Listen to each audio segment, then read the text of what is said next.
Good morning everyone. I am back with a new video, and in today's video we have learned about advantage and disadvantage of e-commerce. As per you all know, in previous video we learned about what is e-commerce. Now at that video we will learn advantage of e-commerce and disadvantage of e-commerce. जैसा कि आप सभी को पता है, मैंने आपको इससे पहले वाली वीडियो में बताया था कि ई कॉमर्स क्या होता है। ई कॉमर्स एक ऐसी ऑनलाइन शॉपिंग टेक्नोलॉजी बोलेंगे जिसमें हम अपने सर्विस को, अपने गुड्स को क्या करते हैं, सेल करते हैं या परचेस करते हैं। सामान को ख़रीदने और परचेस करना ऑनलाइन टेक्नोलॉजी के थ्रू ई कॉमर्स कहलाता है। देखिए, आज के टाइम पे आप सभी को पता है कि हम घर बैठे शॉपिंग कर लेते हैं, अपने सामान को घर बैठे बेच देते हैं और किसी गुड्स को घर बैठे ख़रीद लेते हैं। हमें कहीं बाहर नहीं जाना पड़ता। जैसे डिफरेंट शॉपिंग साइट्स, जैसे आपको पता होगा, जैसे फ्लिपकार्ट है, अमेज़ॉन है, ईबे है, मिंत्रा है, और भी बहुत सारी शॉपिंग साइट्स हैं जिसमें हम घर बैठे गुड्स को सेल और परचेस कर लेते हैं। ठीक है, तो ये ई कॉमर्स साइट्स हैं। तो आज ई कॉमर्स हम यूज़ कर रहे हैं, हम अपने गुड्स और सर्विस को ऑनलाइन सेल और परचेस कर रहे हैं, तो इसके कुछ एडवांटेज भी हैं और कुछ डिसएडवांटेज भी हैं। तो आज की वीडियो में मैं आपको बताऊंगी कि ई कॉमर्स साइट्स को यूज़ करने के हमें क्या एडवांटेज हैं और क्या डिसएडवांटेज हैं। तो let's start. Advantages of e commerce. E commerce जब हम यूज़ कर रहे हैं, मतलब हम ऑनलाइन शॉपिंग कर रहे हैं या ऑनलाइन हम कोई सर्विस या टेक्नोलॉजी को रिसीव या सेंड कर रहे हैं, तो दैट मीन्स हम ई कॉमर्स का यूज़ कर रहे हैं। तो ई कॉमर्स का सबसे पहला एडवांटेज है टाइम शेविंग। जैसे आप सभी को पता है, घर बैठे हम शॉपिंग कर रहे हैं। सपोज़ मुझे कोई प्रोडक्ट ख़रीदना है, मुझे कोई मोबाइल ख़रीदना है, तो मैं घर बैठे साइट में जाऊंगी, अमेज़ॉन, मिंत्रा और बहुत सारी शॉपिंग साइट्स हैं, फ्लिपकार्ट, उस पर जाऊंगी और सर्च करूंगी कि कौन सा मोबाइल किस रेट का है, या जो मेरी कॉन्फ़िगरेशन है उस कॉन्फ़िगरेशन में कौन सा मोबाइल सूटेबल है, क्या उसका प्राइस है, वो सब ऑनलाइन देख के ऑनलाइन ऑर्डर प्लेस कर दूँगी।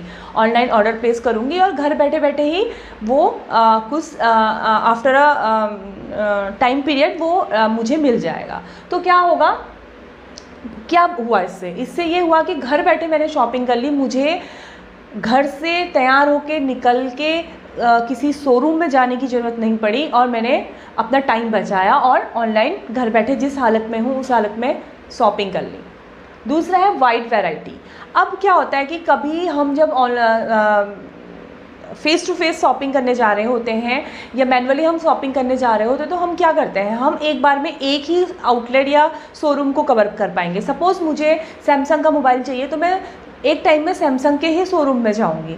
सपोज़ मुझे वीवो का चाहिए तो मैं एक टाइम पे वीवो, फिर अगले दिन वीवो के शोरूम में जाऊंगी। तो क्या होगा कि वैरायटी जो होंगी वो मुझे डिफरेंट टाइम में डिफरेंट वैरायटी, मतलब उसके लिए मुझे टाइम भी बर्बाद करना पड़ेगा और अपना माइंड भी।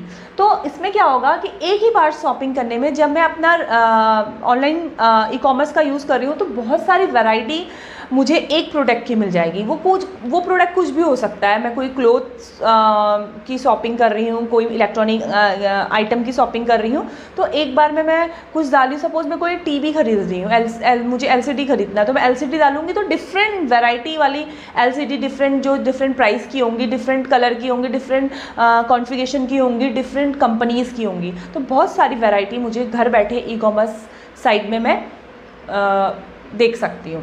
तीसरा है help small business to compete with big business. देखो, ई कॉमर्स का आज के टाइम पे सबसे बड़ा एडवांटेज ये हुआ है, जो छोटे बिजनेस होते हैं, जो छोटे लेवल के बिजनेसमैन होते हैं, जो छोटे छोटे लेवल में अभी हैं और एक बड़े लेवल के होते हैं। तो ऑनलाइन में ऐसा नहीं है कि सिर्फ बड़े लेवल में जिनका बहुत मार्केट वैल्यू बहुत ज़्यादा है वो ही प्रोडक्ट बिकेंगे या वही कंपनी के प्रोडक्ट बिकेंगे। छोटे लेवल में जिसने अभी शुरुआत किया है, नया प्रोडक्ट जिसने निकाला है, नई चीज़ें जिसने निकाली हैं, वो भी ऑनलाइन अपने प्रोडक्ट को आसानी से क्या कर सकते हैं, सेल कर सकते हैं। तो इसमें क्या एडवांटेज है कि मैं सपोज़ कोई प्रोडक्ट लेके आ रही हूँ, मैं कोई चीज़ ऑनलाइन अपनी सेल करना चाह रही हूँ, मैं अपना कोई आर्ट एंड क्राफ्ट का सामान बना रही हूँ और उसको सेल करना चाह रही हूँ, तो मैं कर सकती हूँ। तो इसीलिए यहाँ पे बोला गया है कि हेल्प स्मॉल बिजनेस, मतलब छोटे बिजनेस जो स्टार्ट करना चाह रहे हैं वो भी ऑनलाइन ई कॉमर्स का यूज़ कर सकते हैं गुड्स को सेल करने के लिए। तीसरा है वाइड मार्केट। हम घर बैठे ऑनलाइन शॉपिंग करते हैं गुड्स को वाइड मार्केट, मतलब पूरा एक जगह, एक सिटी, एक स्टेट में रह के उसको क्या कर सकते हैं, हर सिटी, हर स्टेट, हर इवन कंट्री में भी उस प्रोडक्ट की मार्केटिंग और उस प्रोडक्ट को हम सेल कर सकते हैं। तीसरा है बिजनेस इज़ ओपन 24/7/365।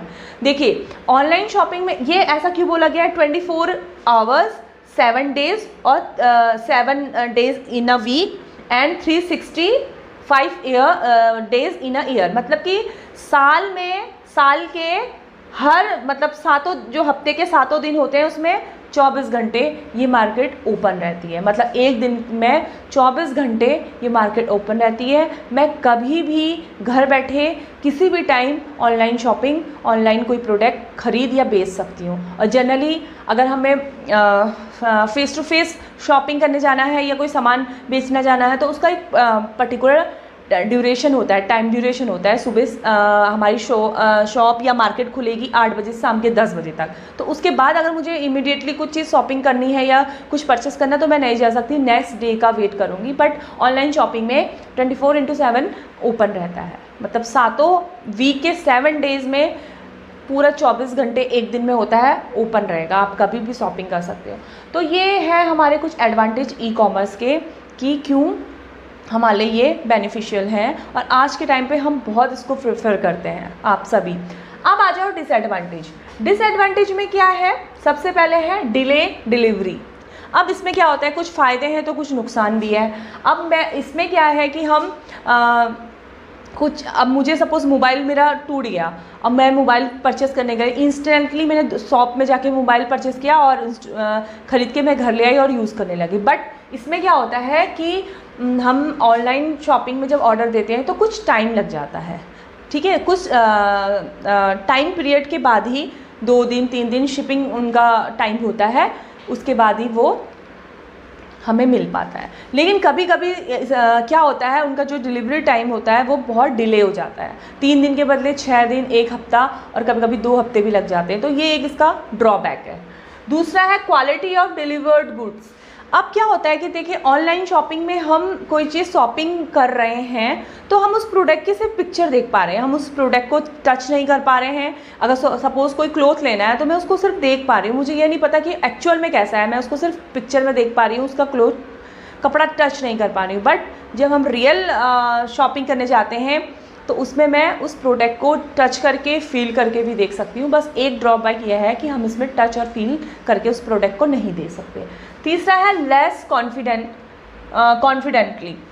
अब इसमें क्या होता है, जब हम ऑनलाइन शॉपिंग करते हैं तो देखिए उसमें या तो हम COD ऑर्डर डालते हैं तो कैश हम घर में देते हैं, बाकी जब हम ऑनलाइन शॉपिंग करके वो कार्ड से पेमेंट कर रहे होते हैं तो वो क्या करता है, हमारे कार्ड की डिटेल मांगता है। तो उस टाइम पे इंसान को थोड़ा सा अवेयर रहना होता है और थोड़ा माइंड में रहता है कि हम अपनी इन्फॉर्मेशन क्या कर रहे हैं, साइड में डाल रहे हैं, ऑनलाइन डाल रहे हैं, तो थोड़ा सा कॉन्फिडेंस लूज़ होता है। और दूसरा ये भी कि हम ऑनलाइन शॉपिंग करके कोई प्रोडक्ट मंगा रहे हैं तो उसमें भी हमको ये रहता है कि पता नहीं प्रोडक्ट खुल के ना आए या बीच में कहीं पे उसके साथ कुछ ऐसा ना हो कि कोई हमारे प्रोडक्ट को खोल के देख ले, तो यहाँ पे थोड़ा सा हमारा कॉन्फिडेंस लूज़ हो जाता है। तो ये भी एक इसका डिसएडवांटेज है।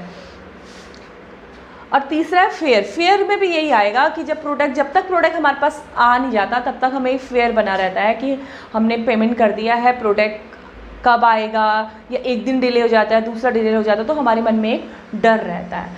तो यहाँ पे ये मैंने आपको बताया एडवांटेज ऑफ ई कॉमर्स, कुछ फ़ायदे हैं तो कुछ इसके नुकसान भी हैं। तो आज की वीडियो में हमने पढ़ा कि ई कॉमर्स जो हम यूज़ कर रहे हैं, shopping sites for selling goods and purchasing of goods, इसके कुछ फ़ायदे हैं तो कुछ नुकसान भी हैं। आई होप आपको समझ में आया होगा। Thank you so much.